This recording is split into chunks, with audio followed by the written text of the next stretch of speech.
پیدا ہوتے ہیں. ظاہر سی بات ہے یہ پیدائش معمولی پیدائش نہیں تھی بلکہ بڑھاپے کی لاٹھی تھی. تو اس وقت حضرت ابراہیم علیہ الصلوۃ والسلام کی کیسی خوشی رہی ہوگی, ہاجرہ علیہ الصلوۃ والسلام کی کیسی خوشی رہی ہوگی, اس کا اندازہ ہم اور آپ لگا سکتے ہیں. بالکل. اور آگے ہم بڑھتے ہیں مولانا صاحب, اور حضرت ابراہیم علیہ السلام نے سیدہ ہاجرہ اور ننھے اسماعیل کو مکہ میں کیوں بسایا؟ کیا یہ گھریلو غیرت کا نتیجہ تھا یا اللہ کا حکم؟ اصل میں ہوا کیا تھا کہ جب حضرت ہاجرہ علیہ الصلوۃ والسلام کو بچہ ہوا اور سارہ علیہ السلام جنہوں نے شادی کرایا تھا ان کے پاس بچہ نہیں ہے, تو فطری طور پر کیا ہوتا ہے, ہم انسان ہیں, انسان اگرچہ نبی کی بیوی ہو لیکن وہ بھی انسان ہے, تو فطری طور پر جب ایک عورت کی گود خالی ہوتی ہے نا تو اس کو غیرت آنے لگتی ہے. بس یہی غیرت تھی جو حضرت ہاجرہ علیہ الصلوۃ والسلام کے پاس آ گئی تھی. مورخین نے اور بھی کئی باتیں لکھی ہیں جو غلط ہیں, کوئی بھی بات اس حوالے سے صحیح نہیں ہے کہ حضرت ہاجرہ علیہ الصلوۃ والسلام کو نقصان پہنچانے کی کوشش کی گئی جس کی وجہ سے ہجرت کیا. نہیں, غیرت آ گئی تھی, دل میں غیرت آ گئی تھی, اور یہ فطری غیرت ہے. شوقنوں کے بیچ غیرت کا پیدا ہونا یہ فطری چیز ہے. یہاں تک کہ ہم اللہ کے نبی صلی اللہ علیہ وسلم کی بیویوں کے بیچ بھی یہ غیرت دیکھتے ہیں. یہاں تک کہ ایک مرتبہ کا واقعہ ہے کہ حضرت ہاجرہ حضرت عائشہ صدیقہ رضی اللہ تعالی عنہا جب گھر میں تھیں, اللہ کے نبی صلی اللہ علیہ وسلم کے ساتھ تھیں, تو ان کی ایک دوسری بیوی نے کچھ کھانا بھیجا تھا. جب دیکھا کہ اللہ کے نبی صلی اللہ علیہ وسلم کی دوسری بیوی نے کھانا بھیجا ہے تو کھانا کو دیکھتے ہی کھانا کو مارا, یہاں تک کہ برتن ٹوٹ گیا. اللہ کے نبی صلی اللہ علیہ وسلم کیا فرماتے ہیں, غارت امکم, تمہاری ماں کو غیرت آ گئی ہے. تو یہ غیرت جو ہے نا فطری چیز ہے, ایسا ہو سکتا ہے. تو حضرت ہاجرہ علیہ الصلوۃ والسلام کے تئیں غیرت آ گئی. پھر کیا ہوا, اللہ رب العالمین نے حکم دیا ابراہیم علیہ الصلوۃ والسلام کو کہ حضرت ہاجرہ اور ننھے اسماعیل کو لیجئے اور بسا آئیے. کہاں؟ مکہ کے بیاب ہو گیا سرزمین. تو اصل ظاہری سبب تو یہ تھا کہ غیرت آئی تھی, لیکن یہ غیرت حسد اور جلن کی حد تک نہیں پہنچی تھی, اور اللہ کا حکم تھا. اس لیے حضرت ابراہیم علیہ الصلوۃ والسلام ہاجرہ علیہ الصلوۃ والسلام کو ساتھ لیتے ہیں, یہاں تک کہ مکہ کے بیاب ہو گیا سرزمین میں آتے ہیں اور بساتے ہیں. صحیح. جب حضرت ابراہیم علیہ السلام انہیں چھوڑ کر جانے لگے تو سیدہ ہاجرہ نے توکل اللہ کی کون سی ابدی مثال قائم کی؟ جی, حضرت ابراہیم علیہ الصلوۃ والسلام کو دیکھیے, جب اپنے ننھے اسماعیل کو لے کر کے اور ہاجرہ علیہ الصلوۃ والسلام کو لے کر کے آتے ہیں تو ان کو پتا تھا کہ رب نے حکم دیا ہے بسانے کا. حضرت ہاجرہ علیہ السلام کو پتا نہیں ہے کیونکہ اس حوالے سے کچھ بھی نہیں بولا تھا, بس اتنا تھا کہ شوہر کا حکم ہے اس لیے آ رہی ہیں. تو یہاں پر ایک اہم سبق یہ ملتا ہے کہ ایک عورت کو چاہیے کہ شوہر کی بات مانے. یہ بہت اہم پیغام ہے جو حضرت ہاجرہ علیہ الصلوۃ والسلام کی زندگی سے ہم سیکھتے ہیں کہ اگر شوہر صحیح بات کا حکم دے رہا ہے, اللہ کی نافرمانی کا حکم نہیں دے رہا ہے, تو شوہر کی بات ماننی چاہیے. چنانچہ حضرت ہاجرہ علیہ الصلوۃ والسلام آئیں اپنے شوہر کے ساتھ, اور ابراہیم علیہ السلام کو پتہ ہے اس لیے زبان نہیں چل رہی ہے. حضرت ہاجرہ علیہ الصلوۃ والسلام کو جب چھوڑ کر جا رہے تھے تو حضرت ہاجرہ علیہ الصلوۃ والسلام پوچھتی جا رہی ہیں کہ آپ ہمیں چھوڑ کر کے بیاب و گیا سرزمین میں چھوڑ کر کے کہاں جا رہے ہیں؟ حضرت ابراہیم علیہ السلام کچھ نہیں بول رہے ہیں. اچھا, کیوں نہیں بول رہے ہیں؟ اس لیے کہ انسانی نفسیات یہ کہتی ہیں کہ ایک انسان جب بہت مجبوری میں ہوتا ہے نا, پریشانی میں ہوتا ہے نا, تو الفاظ ساتھ نہیں دیتے. صحیح. ایک انسان کے گھر میں کسی کی موت ہو گئی ہو, اس سے بلوائیے آپ, وہ نہیں بول پائے گا. تو اسی طریقے سے حضرت ابراہیم علیہ الصلوۃ والسلام کی زبان ساتھ نہیں دے رہی ہے. حضرت ہاجرہ علیہ الصلوۃ والسلام اصرار کرتی ہیں کہ آخر ہمیں چھوڑ کر کہاں جا رہے ہیں؟ تو ایک روایت میں آتا ہے کہ انہوں نے سر ہلایا یہ کہنے پر کہ کیا اللہ کا حکم ہے؟ تو انہوں نے سر ہلایا. اور دوسری روایت میں یہ آتا ہے کہ حضرت ابراہیم علیہ الصلوۃ والسلام نے صرف کہا کہ ہاں اللہ کا حکم ہے, ہاں کہا. تو جب یہ سنتی ہیں حضرت ہاجرہ علیہ الصلوۃ والسلام تو سوچئے, غور کیجئے اور اس پیغام کو اپنی زندگی میں اتاریے کہ یہ وہ عورت ہے جو ابھی آئی ہے ظالم بادشاہ کے پاس سے, کیسی تربیت ہوئی ہے. حضرت ابراہیم علیہ الصلوۃ والسلام نے کیسی تربیت دیا تھا, کیسے حضرت ہاجرہ علیہ الصلوۃ والسلام کو تربیت ملتی ہے سارہ علیہ الصلوۃ والسلام کے ساتھ رہنے کی وجہ سے, کہ جب سنتی ہیں کہ اللہ کا حکم ہے تو کیا کہتی ہیں. بے آب و گیاہ سرزمین میں بسائی جا رہی ہیں، لیکن کہتی ہیں اذن لا یضیعنا، اگر اللہ کا حکم ہے تو اللہ ہمیں برباد نہیں کرے گا۔ ذرا سوچئے، ایک انسان کو اگر بے آب و گیاہ سرزمین میں بسایا جا رہا ہو، اور وہ بھی ایک عورت ہو، اور دودھ پیتے بچے کے ساتھ بسایا جا رہا ہو، تو ایک تو ظاہری ڈر ہوتا ہے، جانوروں کا ڈر ہوتا ہے، درندوں کا ڈر ہوتا ہے، کسی ظالم انسان کا ڈر ہوتا ہے، چور اور ڈاکو کا ڈر ہوتا ہے، اور ایک موہوم ڈر ہے۔ ہم گھر میں ہوتے ہیں اور رات کا وقت ہوتا ہے، کھڑکی اگر کھلی ہو اور کھڑکھڑاہٹ کی آواز آئے تو ہم پریشان ہو جاتے ہیں، کیا ہوا؟ لیکن یہ عورت ہے جو بے آب و گیاہ سرزمین میں بسائی جا رہی ہے، انسان تو کیا، چرند و پرند کا بھی وہاں پر وجود نہیں ہے، لیکن کہتی ہے اذن لا یضیعنا، اگر اللہ کا حکم ہے تو اللہ ہمیں برباد نہیں کرے گا۔ کیسا سبق ہے اس میں کہ اس میسیج کو اپنی زندگی میں اتاریں اور سوچیں تو عجیب طرح سے دل پر اثر کرتا ہے۔ بالکل۔ تو یہ اس واقعے میں حضرت ابراہیم علیہ السلام کے کردار پر روشنی ڈالے گا۔ جی، حضرت ابراہیم علیہ السلام کا پہلا کردار تو یہی ہوا کہ حضرت ابراہیم علیہ السلام جب بسا کر کے نکلتے ہیں تو عجیب کیفیت سے دوچار ہے، یہاں تک کہ زبان نہیں چل پا رہی ہے۔ دوسرا جو کردار ظاہر ہوتا ہے حضرت ابراہیم علیہ السلام کا، کہ جب وہاں سے نکلتے ہیں تو ایسا نہیں کہ چپ چاپ وہاں سے چل بستے ہیں، بلکہ رب کے دروازے کو کھٹکھٹاتے ہیں۔ رب انی اسکنت من ذریتی بواد غیر ذی زرع عند بیتک المحرم، اے اللہ میں نے اپنے اہل خانہ کے ایک حصے کو بے آب و گیاہ سرزمین میں بسایا ہے۔ کس لیے بسایا ہے؟ ربنا لیقیموا الصلاۃ، اے اللہ اس لیے بسایا ہے تاکہ نماز قائم کریں۔ ذرا غور کیجئے، حضرت ابراہیم علیہ السلام اپنے اہل خانہ کو بسا رہے ہیں اور حکمت یہ بتاتے ہیں تاکہ نماز قائم کریں۔ مطلب کیا ہے؟ مطلب یہ ہے کہ ایک ایمان والے کی زندگی میں سب سے زیادہ جس چیز کی ضرورت ہے وہ یہ ہے کہ اس کی زندگی میں نماز کی پابندی آ جائے۔ اسی لیے ہمارے پیارے حبیب محمد رسول اللہ صلی اللہ علیہ وسلم نے بیان فرمایا، مروا اولادکم بالصلاۃ وہم ابناء 7 سنین، تمہارے بچے اگر 7 سال کے ہو جائیں تو ان کو نماز کا حکم دو، اور 10 سال کے ہو جائیں اور نماز نہ پڑھتے ہوں تو ان کی پٹائی کرو۔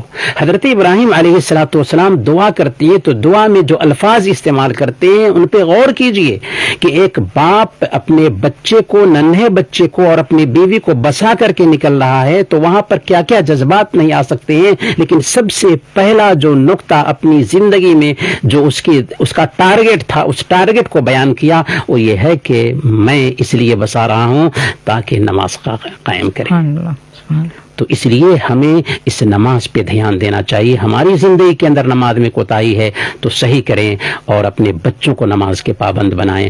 پھر اس کے بعد حضرت ابراہیم علیہ السلام کیا دعا میں مانگتے ہیں اللہ تعالیٰ سے؟ اے اللہ، ہم نے اپنی اولاد کے ایک حصے کو اس سرزمین پر بسایا ہے، لہذا کچھ لوگوں کے دلوں کو اس کی طرف پھیر دے اور پھلوں کی روزی عطا فرما۔ چنانچہ اللہ تعالیٰ حضرت ابراہیم علیہ السلام کی دعا قبول کرتا ہے۔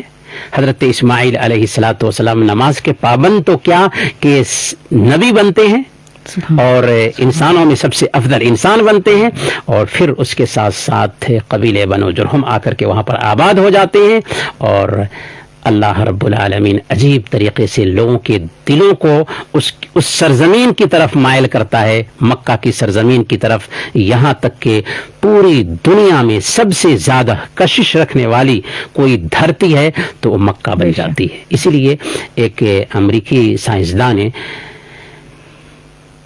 علم ٹوپوگرافی میں ریسرچ کیا کہ پوری دنیا میں سب سے زیادہ کشش رکھنے والی دھرتی آخر کون سی ہو سکتی ہے، اور مذہبی قصد سے بالا تر ہو کر کے یہ ریسرچ کیا تھا۔ اس کے سامنے اچانک یہ نتیجہ آیا کہ یہ سرزمین مکہ مکرمہ کی سرزمین ہے، اور ایسا کیوں نہ ہو کہ اللہ رب العالمین نے اس سرزمین کو واقعی کشش